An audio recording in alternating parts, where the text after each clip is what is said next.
All right, I'm just gonna start talking. I have tried and tried over the last 13 days, 12 days to do a podcast since the last podcast that I did, and I have been so overwhelmed with everything that I couldn't even.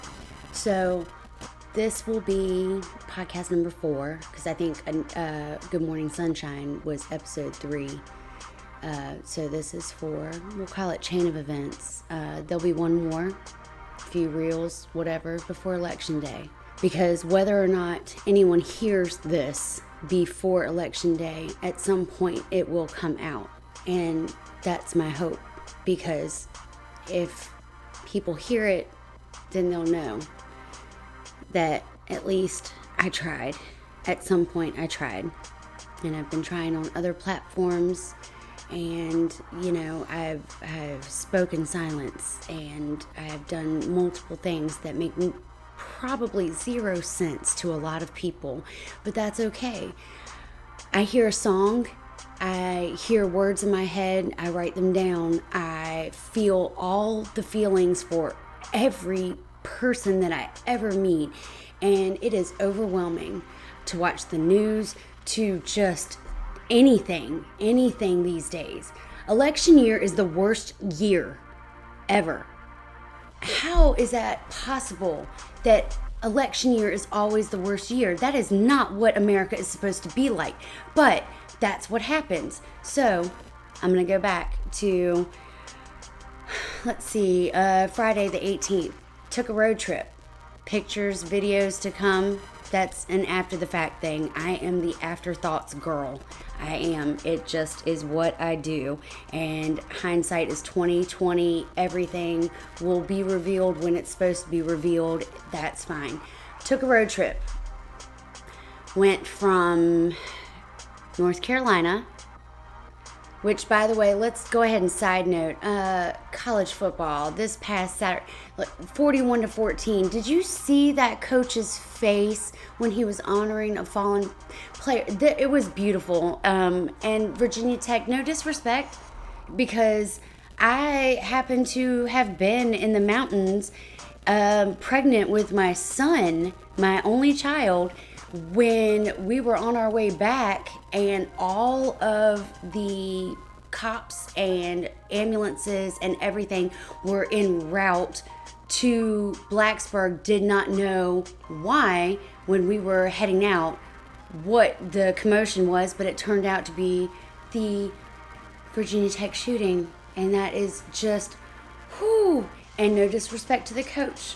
None. I hear he's retiring this year. I don't really follow a lot of college sports, even though I love my Tar Heels. But I have, you can't do all the things. You can't watch all the things. You can't read all the things. You can't know everything. And that's where I always get into trouble. But Carolina, when they beat Virginia Tech this past weekend, that was beautiful. Whew, I digress. So the road trip started, leaving this wonderful state that I have called home for so long.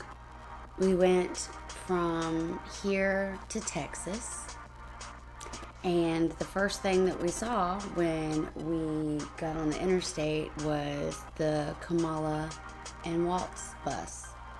And I think that they were in town that day. I'm not sure, because I cannot watch everything. I've been given the gift of time, but I also don't have enough time. So I just thought it was fitting that that's what we saw.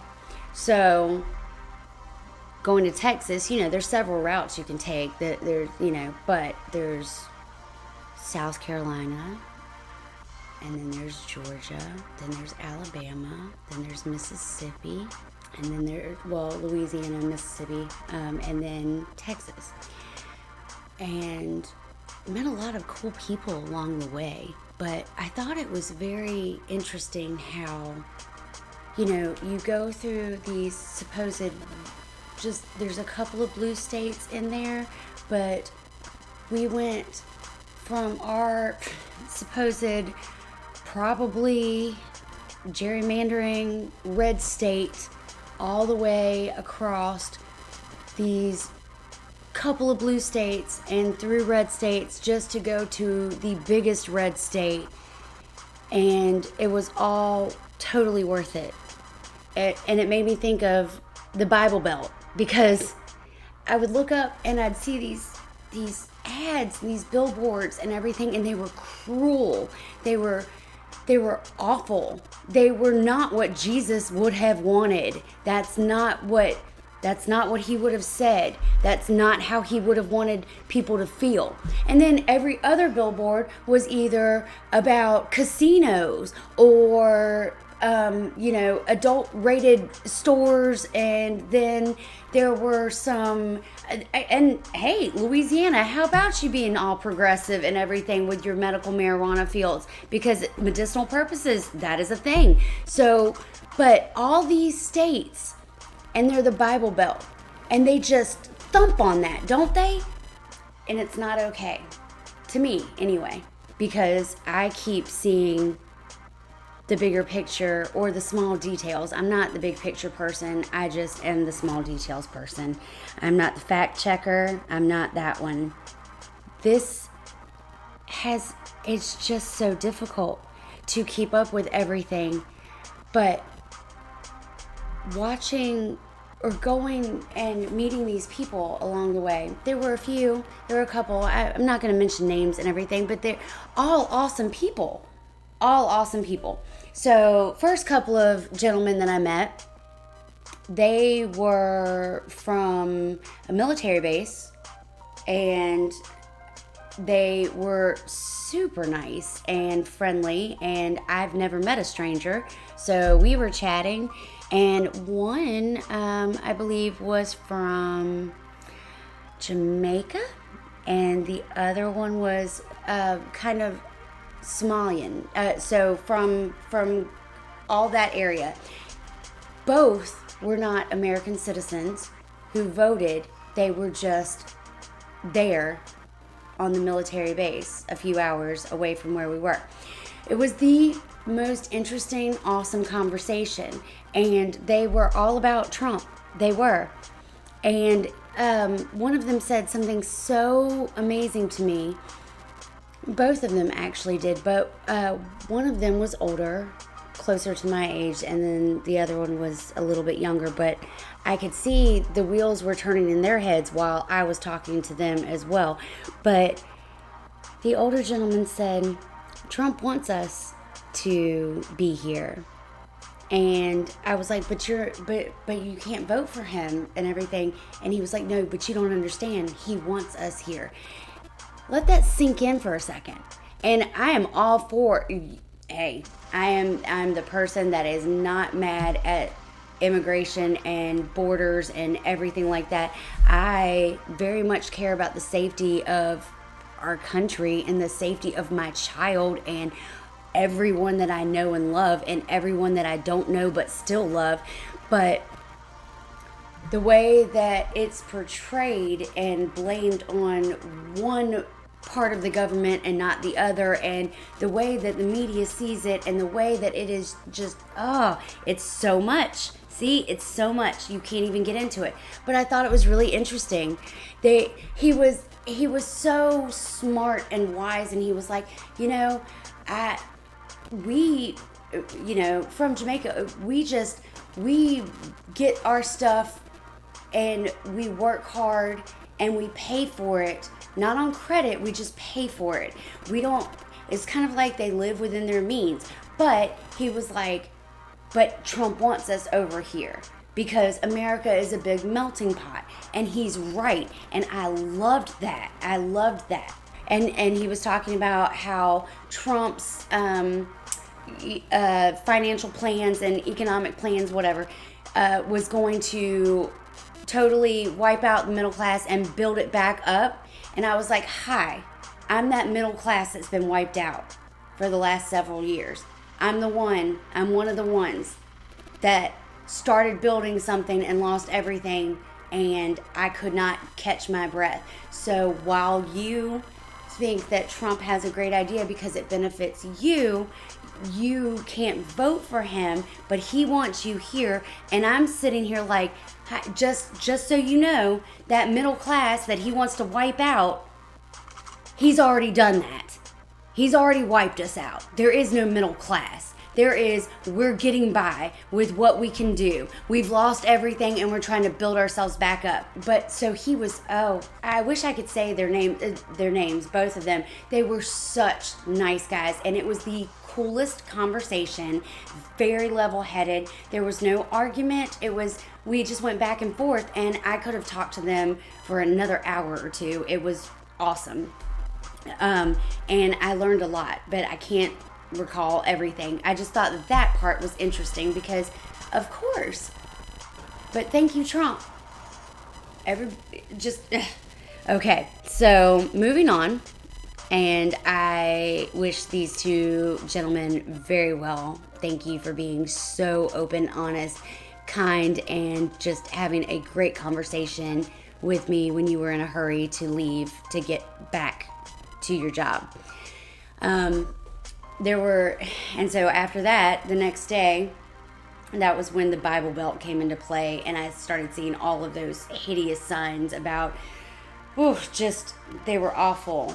Thanks for the judgment, but God didn't appoint you, the billboard makers, the judgers.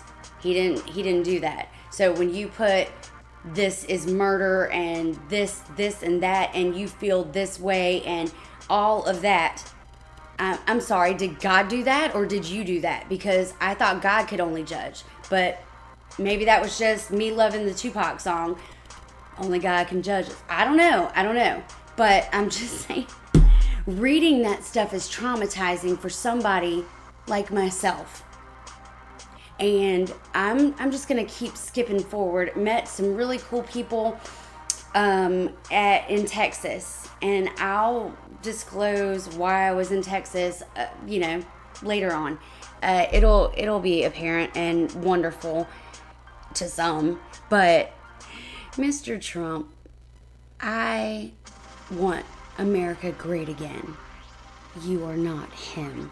You are a person that wants to rule everything, which is why you asked to be granted immunity before you get back in. Not to mention January 6th, when you caused all the chaos and mayhem that you did when you didn't win.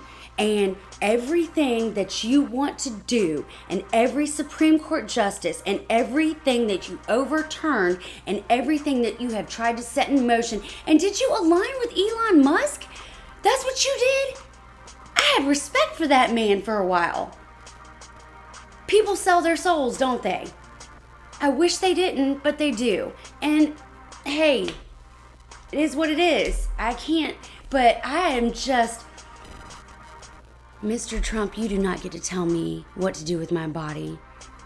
North Carolina governors and just, the attorney generals, all the people, J.D. Vance, y'all don't get to tell me or my future son's wife or my nieces or anybody that I know, you don't get to tell us what to do with our bodies. It is sick and twisted that this has come to that, because I can't stop talking about, yes, I met other people and everything in Austin, and they were wonderful, and I have never upfrontly talked about politics to people.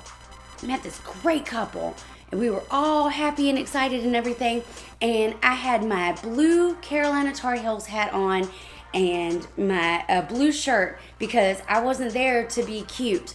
And thank you, Sarah Jakes Roberts, sorry, for always saying that, because it's the truth. But I wasn't there to be cute, but there was some kind of conversation. I was like, yeah, here from North Carolina. I came all the way here to represent. I want it blue. And he looked at me like I had just really done something offensive, and I didn't even mean to. It wasn't even it was a regular, normal conversation. I've never been that way, and the people there, oh, they were so wonderful.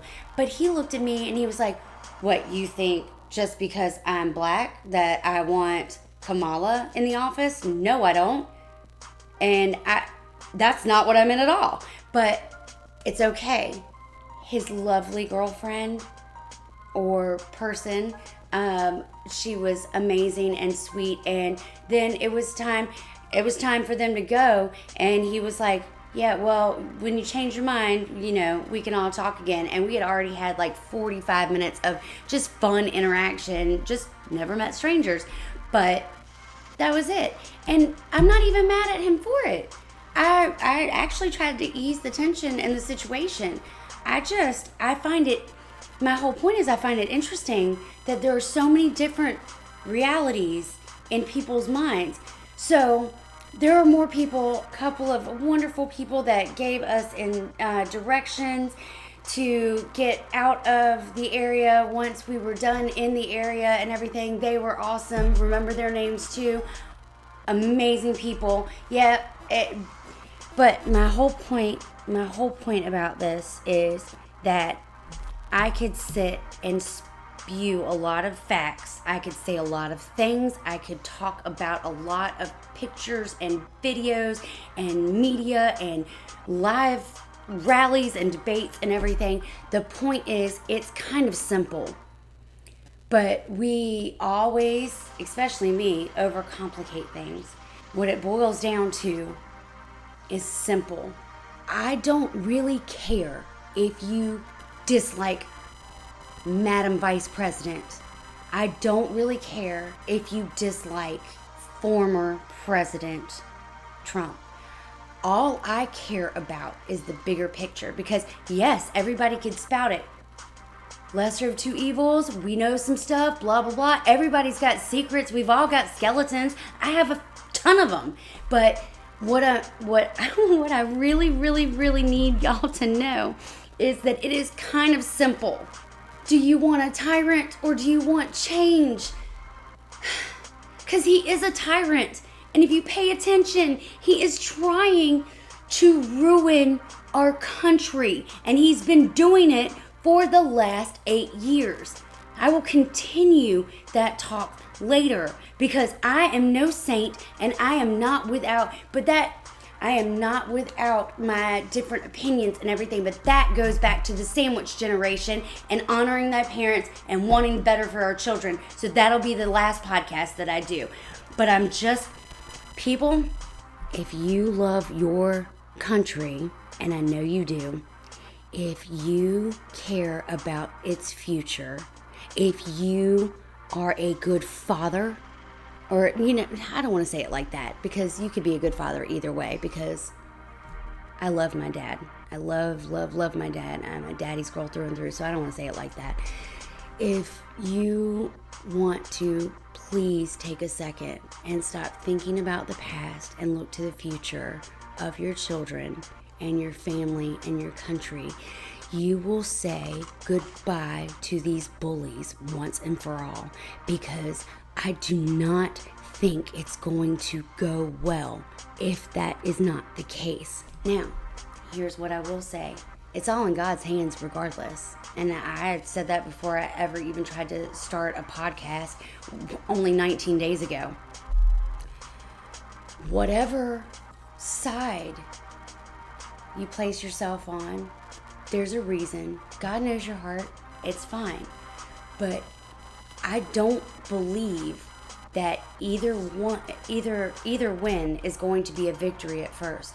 I really actually believe that whoever wins, things are going to crumble. I really believe that things are going to crumble down and that it is going to have to be built back up, and it's either going to be beautiful or anarchy and mayhem.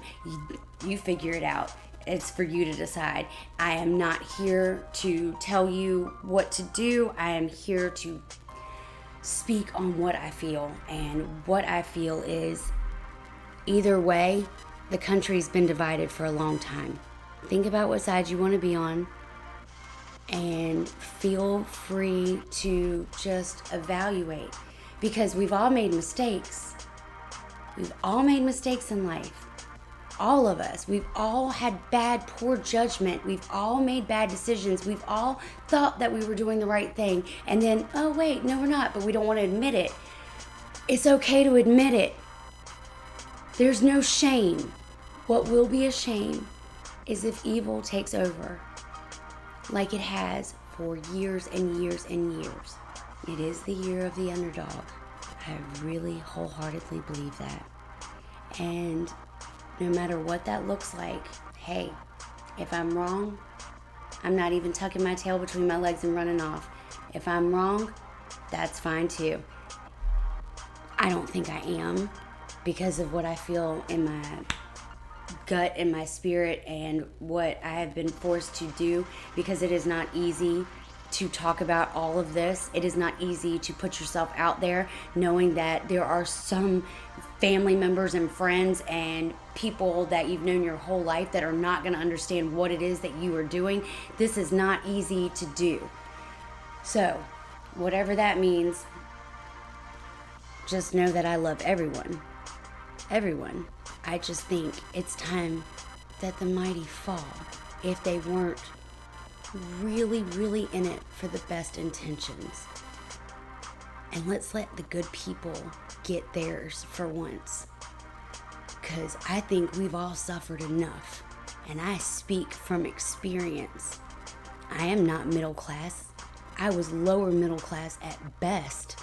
And I can identify and relate to most people in different circumstances. That is the beauty of my different and unique perspective. It really is. I love people. I care about people. I have seen different people in different walks of life, and I have felt pain just like they have. And I just see what is going on, and I cannot help but say something about it. So some will understand, some won't. That's okay. It's a risk that I'm willing to take because I'm on a mission for something a whole lot bigger than me. And I'm not even going to reveal my mission. He'll know when he knows. And God already knows my heart. So I just hope that I pray it all works out exactly the way it's supposed to. But I'm going to use that whole faith thing and just know I know what I'm going to do. I hope that you know in your heart that you're doing the right thing too. Whatever that may be for you. And let's see where the chips fall. Let's just see. No pun intended, Mr. Owner of Casinos. But just, sorry, I couldn't help it. Sometimes I'm sarcastic.